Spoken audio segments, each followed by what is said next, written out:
नमस्कार, मैं हूं आशीष तिवारी और आप देख रहे हैं टीवी न्यूज़ वायरस। दर्शकों, जब किसी इंसान में एक खासियत होती है तो वो खास होता है, लेकिन जब कई खूबियां होती हैं तो वो लाजवाब हो जाता है। उत्तराखंड को भी ये सौभाग्य है कि इस वक्त जो उत्तराखंड मित्र पुलिस की कमान है, आईपीएस अशोक कुमार जी के हाथों में है। एक बेहतरीन लेखक, संवेदनशील इंसान और इसके साथ ही साथ वो तमाम समसामयिक विषयों पर भी गहरी नज़र रखते हैं। खेल हो या फिर बच्चों के अंदर स्पोर्ट्स को बढ़ावा देने की जो ललक है, सिर्फ वर्दी के अंदर जो इंसान है वो कई रूपों में है, उसके अनेक रूप हैं। वो जिस तरह से प्रकृति के करीब रहते हैं, उनका बंगला आप अभी देखेंगे हमारी तस्वीरों में तो आपको नज़र आ जाएगा। अभी इन्होंने कल ही जो स्वर्ण पदक विजेता है नीरज चोपड़ा, उनसे भेंट की, उनके घर जाकर भेंट की और उनको शाबाशी दी। ऐसे जब बेहतरीन जब नायक उत्तराखंड में होंगे तो बात करना उनसे लाजमी है। हम बात करेंगे आईपीएस अशोक कुमार जी से, जो डीजीपी तो है ही, साथ एक संवेदनशील इंसान भी हैं। सर, अभी आपने कल नीरज जी से बात की, आप भी खुद इतने बढ़िया स्पोर्ट्स में रुचि रखते हैं, क्या माहौल था उस वक्त और कैसा अनुभव रहा? देखिए, वो विशेष इसलिए था कि नीरज हमारे गांव का भांजा है, यानी उनकी जो माता जी हैं वो हमारे गांव की रहने वाली हैं, तो इसीलिए एक प्रकार से गांव की ओर से उसका सम्मान था और बहुत ही अच्छा रहा। वो परिवार के बीच आया, रहा, खाया पिया, स्टेज पे फंक्शन भी हुआ, तो बहुत ही अच्छा माहौल रहा। अच्छा, लोगों ने देखा कि आपने गर्मजोशी से आपके सर पे मुकुट भी था, एक परंपरागत जो एक ट्रेडिशनल वेलकम होता है वो आपने किया, चांदी का भाला भेंट किया। जो वर्डिंग थी आपकी शाबाशी वाली, क्योंकि कुहू वो जो खुद आपकी बेटी हैं, एक इतनी बड़ी स्टार खिलाड़ी हैं, आपके शब्द क्या थे, यानी आपने जो उनको विश किया वो क्या था? नहीं, मैंने तो यही कहा, गांव की इतनी छोटी सी जगह पे उठ करके पूरा विश्व विजेता बनना ये बहुत बड़ी बात है और उसमें बहुत सारे लोगों का हाथ है और सबसे बड़ी बात उसकी खुद की मेहनत है। और मैंने ये ज़रूर देखा उस बात का जिसकी तारीफ़ की कि उसमें कॉन्फिडेंस का गजब का था। अगर आपने देखा हो, उसका जो पहला थ्रो है, वो थ्रो फेंकते ही उसे लग गया कि अच्छी इसने हाइट और अच्छी लेंथ गेन की है, तो उसने उसको उसके मुंह पे विश्वास झलक रहा है कि मैं मतलब आगे बढ़ चुका हूँ। अच्छा, कुंभ के दौरान या कोरोना के दौरान आपने मिशन हौसला चलाया और अब आप मिशन मर्यादा चला रहे हैं।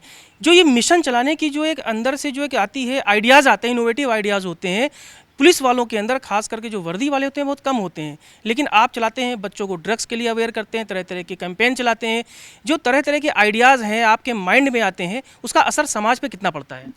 देखिए, एनफोर्समेंट तो पुलिस का प्राइमरी काम है ही और उसमें उत्तराखंड पुलिस टॉप पे है।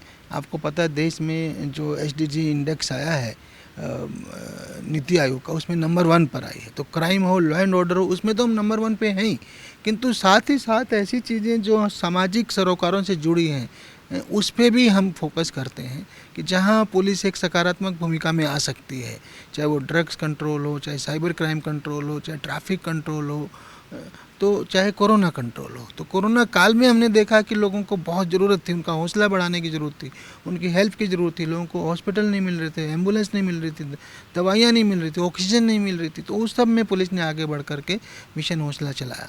ऐसे ही जो हमारा ऑपरेशन मर्यादा है, ये इस ऐसे लोगों के लिए है जो गंगा जी के घाटों पर आकर के गंदगी फैलाते हैं, नशा करते हैं, तो ऐसे लोगों के विरुद्ध हमने कड़क रुख अपनाया है।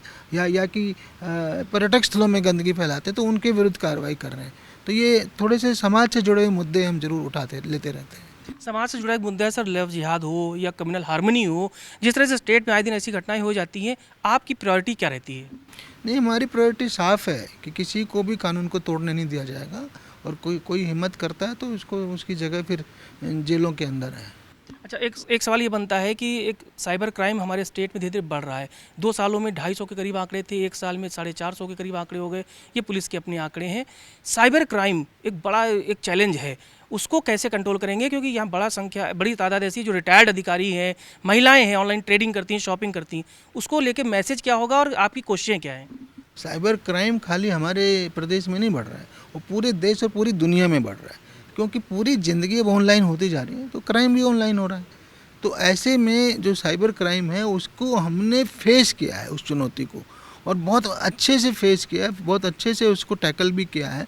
जागरूकता बढ़ा रहे हैं एक तरफ, हम दूसरी तरफ एनफोर्समेंट कर रहे हैं। हम नाइजीरियन के, कैमरून से, जाने कहाँ से क्रिमिनल्स को पकड़ करके लाएं और पूरे देश का एक जो सबसे बड़ा साइबर फ्रॉड अभी तक नॉलेज में आया है, जो पावर बैंक एप्लीकेशन के ऐप के थ्रू हुआ था, वो भी हम ही ने उजागर किया पूरे देश में।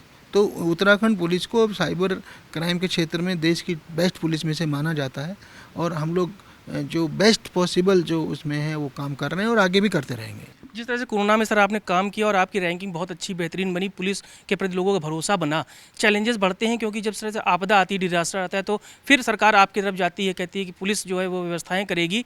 आने वाले समय में चुनाव भी करीब आएगा, चैलेंजेस कई हैं, समय कम है, क्या अब पुलिस उस तरफ बढ़ रही है कि हम पब्लिक के साथ साथ सरकार के भी सहयोगी तो हैं ही, जनता में भरोसा भी जमाना है? नहीं, ये तो शुरू से हमारी एक पॉलिसी है या हमारा जो टारगेट है, हमें हमेशा जनता का विश्वास जीतना है, जनता से मिलकर ही पुलिसिंग करनी है, क्योंकि पुलिस उन्हीं के लिए बनी है। तो वो हमारा शुरू से टारगेट है, वही रहेगा हमेशा। सर काफ़ी संवेदनशील हैं आप, लिखते भी हैं, बड़े करीब से आपने किताबें लिखी हैं पुलिस की दिनचर्या और उनकी जीवन पर। एक बड़ा कॉमन सा क्वेश्चन होता है जो लोग हमसे जानना भी चाहते हैं, पुलिस की 3rd डिग्री जो एक बड़ी एक ऐसी सस्पेंस थी या कहिए रहस्यमयी एक एक्टिविटी होती है जिस पर लोग जानना चाहते हैं, लेकिन समय के संग वो बदला भी होगा, उसका स्वरूप भी बदला होगा। ये 3rd डिग्री क्या होती है और आज जो पुलिसिंग है हाईटेक हो गई है टेक्नोलॉजी के साथ, अपराधियों पर जो अंकुश लगाने के बाद जो पूछताछ होती, प्रक्रिया क्या है, और लोग जानना चाहते हैं कि पुलिस अब किस तरह से नए तरीके से आगे बढ़ रही है। मेरे विचार से जो फिजिकल टॉर्चर होती थी पुराने समय में, उसको लोग 3rd डिग्री बोलते थे। जी। और वो जब हमने पुलिस ज्वाइन की थी 1989 में और यूपी से स्टार्टिंग हुई, इलाहाबाद, अलीगढ़ जैसे शहरों से, तो वहाँ से हमने देखा है तो बहुत चेंज आया है। पिछले 30 वर्षों में बहुत चेंज आया। आज की तारीख में हम लोग बहुत ज़्यादा टेक सेवी हो चुके हैं और जो वर्कआउट है केसेज का वो साफ साफ सीसीटीवी के बेसिस पे हो रहा है, तो क्रिमिनल के पास कुछ कहने को बचता ही नहीं। जो उसे सच उगलवाने के लिए तो अगर तथाकथित जो 3rd डिग्री थी क्रिमिनल से सच उगलवाने के लिए थी, अब सच के लिए हमारे पास टेक्निकल आंकड़े होते हैं, वो कुछ बोल ही नहीं पाता। अच्छा, लास्ट में हमारा यूथ जो देख रहा है, यूथ के लिए काफ़ी काम करते हैं, स्पोर्ट्स हो, ड्रग्स हो, चैलेंजेस यूथ को लेकर क्या है, मैसेज क्या होगा, सिर्फ उत्तराखंड ही नहीं देश भर के उन यूथ होंगे? देश भर के युवा के लिए एक ही मैसेज है कि उनमें इतनी ऊर्जा है, इतनी शक्ति है, उसको पॉजिटिव डायरेक्शन में लगाएं, उसको नेगेटिविटी की ओर न लेके जाएं, किसी भी हालत में ड्रग्स से बचें और हमेशा साइबर क्राइम से बचें और अपनी एनर्जी को लगाएं, एकेडमिक्स में लगाएं, खेलों में लगाएं, कल्चरल एक्टिविटीज़ में लगाएं, जिससे इंडिया जो है हमारा देश एक सुपर पावर बन सके, महाशक्ति बन सके, खेलों में भी बन सके। हमसे बात करने के लिए बहुत बहुत शुक्रिया। ये थे आईपीएस अशोक कुमार जी, डीजीपी के साथ साथ लेखक भी हैं, स्पोर्ट्समैन भी हैं और तमाम तरीके से जो अलग अलग प्लेटफॉर्म है युवाओं को वो प्रेरित कर रहे हैं कि वो पॉजिटिव एनर्जी के साथ आगे बढ़ें। आगे इसलिए बढ़ें कि अगर देश को आगे बढ़ाना है तो युवा शक्ति को आगे बढ़ना होगा। हम भी यकीन करते हैं कि इस तरह से जो अधिकारी हैं, जो बातें मैसेज देते हैं युवाओं को, वो मानेंगे, ड्रग्स से दूर रहेंगे, स्पोर्ट्स जैसे अलग अलग क्षेत्रों में आगे बढ़ेंगे, प्रदेश और देश का नाम भी रोशन करेंगे। कैमरामैन इमरान के साथ आशीष तिवारी को दीजिए इजाज़त। नमस्कार।